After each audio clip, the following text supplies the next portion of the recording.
ആഗോള രാഷ്ട്രീയ ഭൂപടത്തിൽ നിർണായകമായ ഒരു മാറ്റത്തിന് വഴി തുറന്നുകൊണ്ട് 5 വർഷത്തെ ഇടവേളയ്ക്ക് ശേഷം ഇറാനിൽ നിന്ന് ഇന്ത്യ LPG ഇറക്കുമതി പുനരാരംഭിച്ചു. 2019 അമേരിക്കൻ ഉപരോധത്തെ തുടർന്ന് നിർത്തിവെച്ച ഊർജ്ജ വ്യാപാരമാണ് ഇപ്പോൾ വീണ്ടും സജീവമായിരിക്കുന്നത്. പശ്ചിമേഷ്യൻ സംഘർഷങ്ങൾക്കിടയിലും ഇന്ത്യയുടെ ഊർജ്ജ സുരക്ഷ ഉറപ്പാക്കുന്നതിനുള്ള തന്ത്രപരമായ നീക്കമായാണ് ഇതിനെ വിലയിരുത്തുന്നത്. ഇറാനിൽ നിന്നുള്ള LPGയുമായി അറോറ എന്ന കൂറ്റൻ കപ്പൽ മംഗളൂരു തുറമുഖത്തേക്ക് പുറപ്പെട്ടതായാണ് റിപ്പോർട്ടുകൾ. ഉടൻ തന്നെ ഈ കപ്പൽ ഇന്ത്യൻ തീരത്തെത്തും. അമേരിക്കയുടെ ഭാഗത്തു നിന്നും ഉപരോധങ്ങളിൽ താൽക്കാലികമായി ലഭിച്ച ഇളവുകളാണ് ഈ ഇറക്കുമതിക്ക് വഴിയൊരുക്കുന്നത്. ഇന്ത്യയുടെ ആഭ്യന്തര വിപണിയിലെ പാചകവാതക ലഭ്യത ഉറപ്പാക്കാൻ ഈ നീക്കം സഹായിക്കും. 2019 ട്രംപ് ഭരണകൂടം ഇറാനുമേൽ കടുത്ത സാമ്പത്തിക ഉപരോധങ്ങൾ ഏർപ്പെടുത്തിയതിനെ തുടർന്നാണ് ഇന്ത്യ ഇറാനിൽ നിന്നുള്ള എണ്ണ വാതക ഇറക്കുമതി പൂർണ്ണമായി നിർത്തിവെച്ചത്. അമേരിക്കയുടെ സമ്മർദ്ദത്തിന് വഴങ്ങിയായിരുന്നുവെന്ന് ഇന്ത്യയുടെ ഈ പിന്മാറ്റം. എന്നാൽ മാറിയ ആഗോള സാഹചര്യത്തിൽ സ്വന്തം താൽപര്യങ്ങൾ സംരക്ഷിക്കുന്നതിന്റെ ഭാഗമായാണ് ഇന്ത്യ വീണ്ടും ഇറാനെ ആശ്രയിക്കുന്നത്. ഇറാനിൽ നിന്നുള്ള ഈ LPG കാർഗോ രാജ്യത്തെ പ്രധാന 3 പൊതുമേഖലാ എണ്ണ കമ്പനികളായ Indian Oil Corporation, Bharat Petroleum, Hindustan Petroleum എന്നിവർ പങ്കിട്ടെടുക്കും. റോയിട്ടേഴ്സ് റിപ്പോർട്ട് പ്രകാരം ഒരു അന്താരാഷ്ട്ര വ്യാപാരി വഴിയാണ് ഇന്ത്യ ഈ ഇടപാട് ഉറപ്പിച്ചത്. ഇത് വരും മാസങ്ങളിൽ കൂടുതൽ ഇറക്കുമതിക്ക് വഴിയൊരുക്കുമെന്നാണ് സൂചന. ഇടപാടിലെ ഏറ്റവും ശ്രദ്ധേയമായ വശം പണമിടപാട് രീതിയാണ്. ഡോളറിന് പകരം ഇന്ത്യൻ രൂപയിൽ പണം നൽകാനാണ് തീരുമാനമായിരിക്കുന്നത്. ഇത് ഇന്ത്യയുടെ വിദേശ നാണ്യ ശേഖരത്തിന് വലിയ ആശ്വാസമാകും. ആഗോള വിപണിയിൽ ഡോളറിന്റെ മൂല്യം ഉയർന്നു നിൽക്കുന്ന സാഹചര്യത്തിൽ പ്രാദേശിക കറൻസിയിലുള്ള വ്യാപാരം ഇന്ത്യക്ക് സാമ്പത്തിക ലാഭമുണ്ടാക്കും.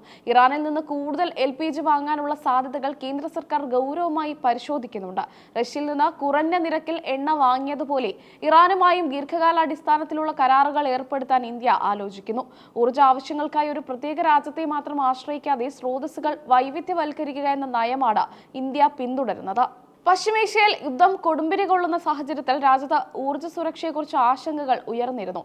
എന്നാൽ ഇതിൽ പരിഭ്രാന്തരാകേണ്ടതില്ലെന്ന് കേന്ദ്ര സർക്കാർ വ്യക്തമാക്കിയിട്ടുണ്ട്. രാഷ്ട്രീയ പാർട്ടികൾക്കായി വിളിച്ചു ചേർത്ത സർവകക്ഷി യോഗത്തിലാണ് സർക്കാർ ഇക്കാര്യത്തിൽ വ്യക്തത വരുത്തിയത്. രാജ്യത്ത് ആവശ്യത്തിന് ഇന്ധന ശേഖരമുണ്ടെന്ന് ഉദ്യോഗസ്ഥർ യോഗത്തിൽ അറിയിച്ചു. അസംസ്കൃത എണ്ണ, LPG തുടങ്ങിയ അവശ്യ വസ്തുക്കളുടെ ലഭ്യത ഉറപ്പാക്കാൻ യുദ്ധകാലാടിസ്ഥാനത്തിലുള്ള നടപടികളാണ് സ്വീകരിക്കുന്നത്. ഇന്ധനവുമായി കൂടുതൽ കപ്പലുകൾ വരും ദിവസങ്ങളിൽ ഇന്ത്യൻ തുറമുഖങ്ങളിൽ എത്തും. ഇതിനോടകം തന്നെ 4 കപ്പലുകൾ എത്തിക്കഴിഞ്ഞതായും കൂടുതൽ കപ്പലുകൾ കടലിലുണ്ടെന്നും ഉദ്യോഗസ്ഥർ വിശദീകരിച്ചു. ഇറാൻ വിദേശകാര്യമന്ത്രി കഴിഞ്ഞ ദിവസം നൽകിയ ഉറപ്പും ഇന്ത്യക്ക് ആശ്വാസകരമാണ്. യുദ്ധ സാഹചര്യത്തിലും ഇന്ത്യ ഉൾപ്പെടെയുള്ള സൗഹൃദ രാജ്യങ്ങൾക്കായി ഹോർമുസ് കടലിടുക്ക് തുറന്നു നൽകുമെന്ന് ഇറാൻ വ്യക്തമാക്കിയിരുന്നു. ലോകത്തെ എണ്ണ വ്യാപാരത്തിന്റെ സിംഹഭാഗവും കടന്നുപോകുന്ന ഈ പാത തടസ്സപ്പെടാതിരിക്കുന്നത് ഇന്ത്യയുടെ ഊർജ്ജ വിതരണ ശൃംഖലയ്ക്ക് നിർണായകമാണ്. ഇറാനുമായുള്ള ബന്ധം പുതുക്കുന്നത് ഇന്ത്യയുടെ നയതന്ത്ര വിജയമായാണ് വിലയിരുത്തപ്പെടുന്നത്. പശ്ചിമേഷ്യൻ രാഷ്ട്രീയത്തിൽ ബാലൻസിംഗ് ആക്ട് നടത്തുന്ന ഇന്ത്യക്ക് ഇറാനെയും ഇസ്രായേലിനെയും ഒരുപോലെ പരിഗണിക്കേണ്ടതുണ്ട്. എങ്കിലും രാജ്യത്തെ സാധാരണക്കാരുടെ പാചകവാതക ആവശ്യങ്ങൾ മുൻനിർത്തിയെടുത്ത ഈ തീരുമാനം വലിയ രാഷ്ട്രീയ പ്രാധാന്യം അർഹിക്കുന്നു.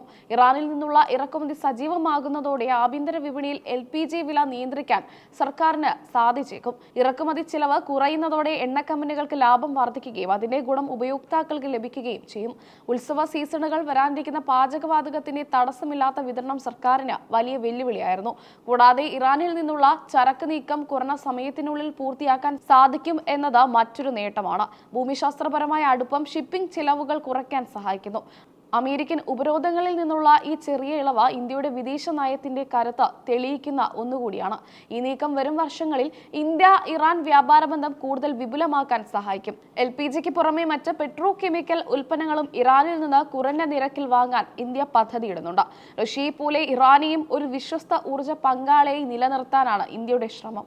സർവകക്ഷി യോഗത്തിലെ തീരുമാനങ്ങൾ പ്രകാരം ഊർജ്ജ സുരക്ഷയുമായി ബന്ധപ്പെട്ട എല്ലാ വിവരങ്ങളും സമയാസമയങ്ങളിൽ പൊതുജനങ്ങളെ അറിയിക്കും. പശ്ചിമേഷ്യ ഓരോ മാറ്റവും സർക്കാർ സൂക്ഷ്മമായി നിരീക്ഷിക്കുന്നുണ്ട്. ഏത് അടിയന്തര സാഹചര്യത്തെയും നേരിടാൻ ഇന്ത്യ സജ്ജമാണെന്ന സന്ദേശമാണ് ഇറാനിൽ നിന്നുള്ള ഈ പുതിയ കപ്പൽ വരവ് നൽകുന്നത്.